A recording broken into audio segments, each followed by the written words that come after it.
கிண்டல் பண்ண கூடாது. முட்டைக்கு மேல முட்டைய வச்சா 8000 கோபாலு.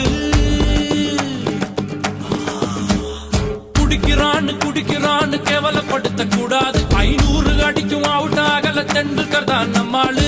காஞ்சிபுரம் பட்டுடா, பழனி மலை மொட்டடா, பாண்டிச்சேரி மில்லிடா, நம்ம மதுரையில மல்லிடா.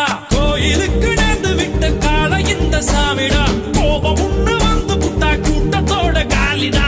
கும்பகோண வெத்தல அது கொஞ்சம் கூட பத்தல, நாட்டு சால சக்கரை என செக்கு போல சுத்தர. திருநெல்வேலி அல்வாடா, திருச்சி மலை கோட்டடா,